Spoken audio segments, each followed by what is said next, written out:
Hi everyone, it's your boy Zach, and very good day, very good couple days. Once I got those six late books out, it unlocked the most incredible productivity. So just about to send a seventh book out to the printers. Those six books are getting fulfilled right now, and looks like Superhero Fatigue should be able to go to print in about 2 weeks. So that'll be 8 books going to print. Oh, within like 2 months. It's amazing. And then also, I was watching the Rob Liefeld podcast, and he mentioned something I did not know, which was that X-Men God Loves, Man Kills, which I've never been a fan of. I find it very like after school special. Like it's the most obvious and cliche take on racism ever. Brent Anderson is good, but I just kind of don't care about him. I don't know. It just doesn't do anything for me. But originally, this was going to be a Neil Adams vehicle. And man, these pencils are freaking amazing. Neil tended to, at least the stuff I saw was a lot sketchier. I mean, this is, you can almost just like go just color from these. This one obviously is, I don't think this one's done. Actually, no, that's done. It's just an effect. But I was gonna do a whole video on this, but I guess I covered all of it right here. But anyway, so Ethan Van Sciver needs to get hired by Eric July as a consultant because he just, I don't know, like off the top of his head, basically solved all of Eric's problems. So Eric, I think this was yesterday. One thing I will give Eric credit for is he does set up narratives in people's minds before he needs it. So he's good in that regard. So basically what's happening, he lost 95% of his customers. I mean, Alpha Core, I think, dropped like 80%, his latest book. And then he's got these other like dopey Detention Crew, something else, and they're making like 30 grand. And it's become obvious that he's got like 1,500 repeat customers left, just a really small. And the whole thing about Eric is that his whole thing was he was the successful guy. And he got to use that in various ways. And now he's like the just, you know, getting by guy, and he ain't about that life. So he's trying to reframe the narrative. And he says, entertainment is in a very interesting place right now. Out of convenience, many industries went all in on digital distribution. But with the rise of AI and the increasing volatility of digital platforms and unreliability, I'm seeing more and more independent creators shift towards physical products, and understandably so. I just watched a video where a musician said he wouldn't release his next album on any streaming service. That mindset is becoming more common. But I don't think this is just an anti-digital movement. It reflects a deeper shift. Creators are realizing that value doesn't lie in chasing massive, passive incomes. It lies in building active, invested communities. More people are starting to understand that a smaller, loyal customer base is far more sustainable than going after the lowest common denominator. This is a market adjust. This is a market adjustment. So he's setting it up. He didn't fail. He realized something, and it's a market adjustment. This was just, he was just trying to find the best 5% of his customers and get rid of the other 95%. But considering the low intelligence of his remaining customers, and they're a bunch of dummies. Like, they can't form sentences. They will never. It's always a personal attack. It's always you're jealous, and it's never a substantive reply. The only thing they have is like, well, he sells multiple different ways, so you don't really know how much money. Of the money we can see, just complete, total free fall. So, where most people would just kind of like make fun of him. Here's the funny thing about consultancy. Holy shit, is there a lot of money in it. Like corporations will give some consultant agency tens of millions of dollars just to send some people kind of look around and write a report. It's crazy. But Ethan says, Eric, get rid of, and then he mentions a bunch of people. Narrow your bidness down to you, your best and cheapest artist, and a couple of warehouse guys who can handle getting your books printed. Currently, Eric has like 12 full-time employees, not creative, like just working in the factory, working in the office, working on the phones, whatever type of situation. He says, produce one title. This surprised me, but when I thought about it, it's the right thing to say.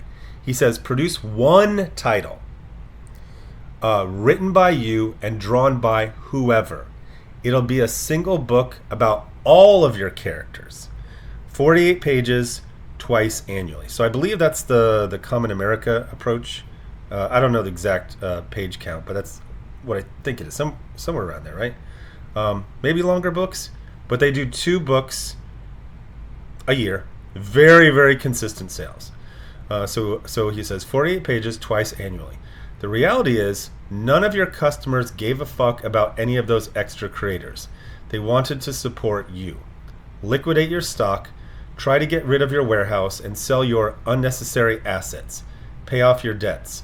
So what he's been doing is, as he got farther away from the whatever 3 million, 8 million, whatever it was for ISOM 1, and the revenue started plummeting, he started just pushing out more product.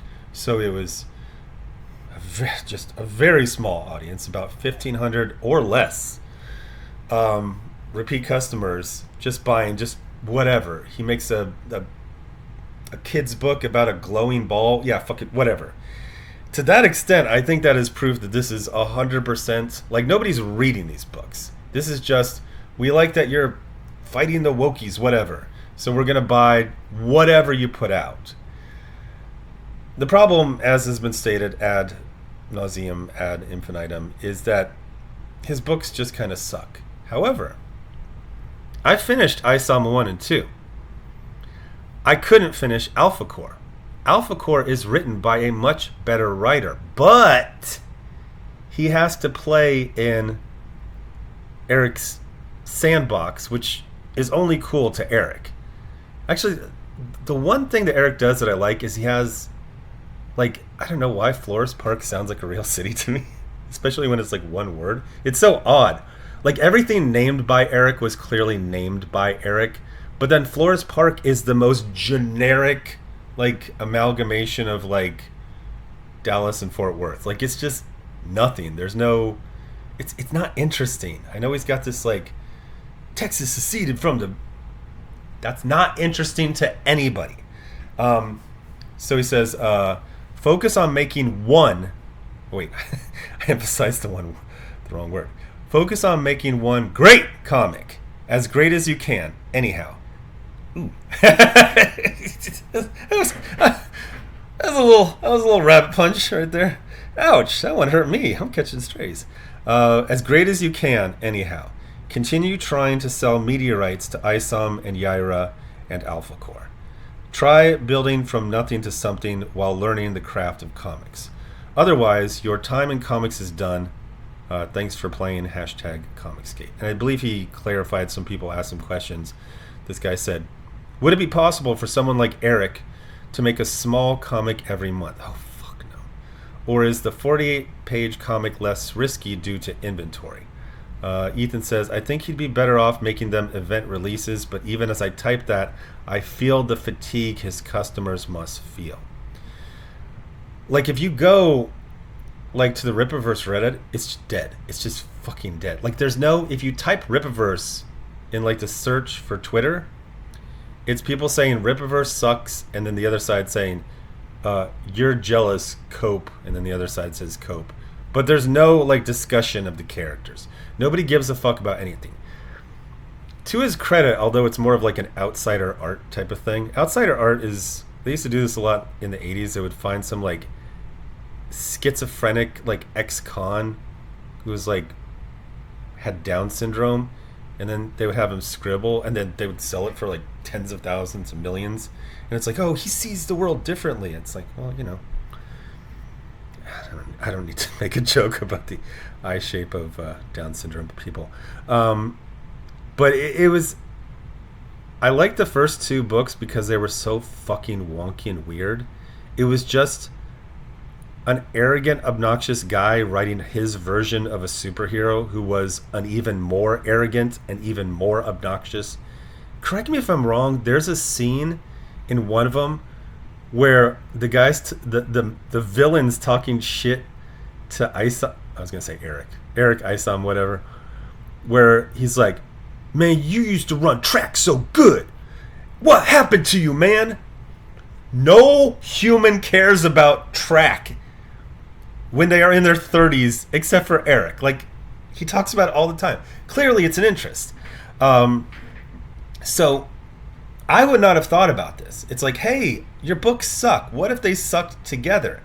But it could be more fun just having, like, the outsider art of, like, a weird, super arrogant guy thinking he can write comics, and just having, like, somebody pointed out, like, that all of his characters are just criminals.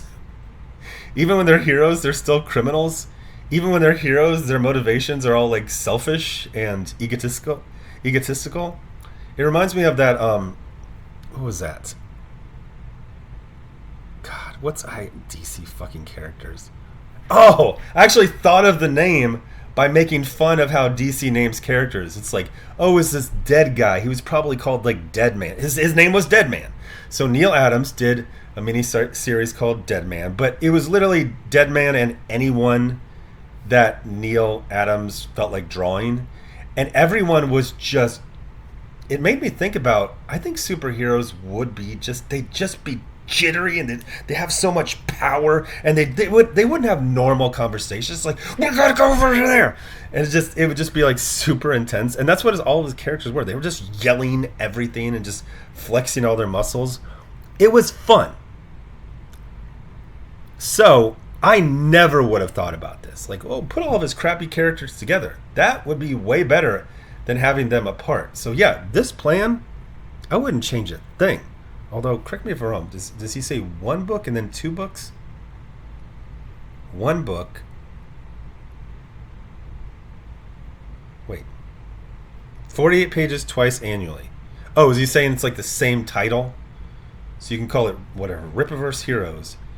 And yeah. And Eric's even done a thing where Isom's just completely collapsed in popularity. He's like, the RIPPAVERSE is not the Isomverse. It's like, oh yeah, clearly. But God, none of these characters are good.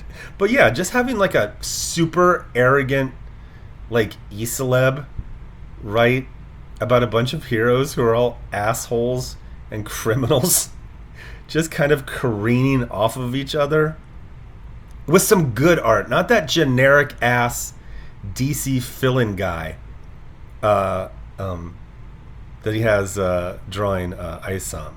I believe in another branch of this thread, Ethan says, your only good artist is Kanan White. So I was like, yeah, Kanan White draws RIPPAVERSE Heroes twice a year. And it's just, but here's the deal.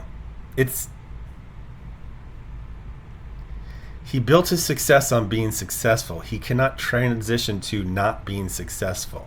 Because that's just, you only sold one thing. You didn't sell great stories, amazing characters. You sold, I'm going to moonwalk on the face of the mainstream industry, and if you're indie or in crowdfunding and you criticize me, it's because you're jealous, or he had some phrase he would use, catty. So, I mean, this shit's only gone for 3 years, and it's completely collapsed. This is, like Ethan says, like, your time in comics is done. Even, like, if you know the history of comics, Wes is like, history of comics? Especially in the 80s, 5 years. 5 years was the deciding factor. People could usually just run things like disorganized hippies for whatever. you would get 5 years. I don't think he's going to make it. And he's already putting feelers out. Like, I think he wants an escape plan. I think he wants to retire with honor, you know. Boy, one of the most freaking... Gosh, I'm not like a World War II history buff, but I heard that when they were going to go have the Japanese sign the surrender, MacArthur was like, they're like, oh, we need to, you know, this is still an enemy military. We need to have our weapons. He's like, no weapons. I don't even think those guys ironed their uniforms that day. Like, they just showed up like, sup. The Japanese were like, sup. So he's like, no weapons. They're not a threat. They've been completely gelded. But yeah, I mean, when you build a company on arrogance, it's really hard to be humble. And that's the only way for Eric July to survive as a comic book publisher. Not that I think he wants to. I think I've told this story a million times where I was interviewing for this company. It was in the New York Times building over there by Port Authority. And it was like, oh God, it was such a funny thing because like it was a classic like hustle and bustle, you know, tech company. But that building is expensive. Like, why are you there? You could be across the river in New Jersey for like a 20th of the rent you're paying there. So they're like, you know, where do you see yourself in 5 years? And since I thought I was going to get hired, I was like, well, I'll be here and I'll, you know, be moving up in the company. They're like, the fuck? This company's not going to exist in 5 years. He's like, we're going to sell this motherfucker. He's like, we're just pumping this thing up to sell it. Why do you think we have, you know, an office in this super expensive building? I was like, oh shit. But anyway, yeah, I don't think, I think Eric just wanted to be like some kind of a celebrity, some kind of a big shot, whether it be musician or pundit or comic publisher. I don't think he really cared. His ego is way too huge to take Ethan's very good advice. The thing is that if he followed it, I think he would be stuck in a living hell of doing something he doesn't want to do, which is running a comic book company that does okay and has like 2 or 3 employees. He ain't about that life. But anyway, thanks for watching. Bye.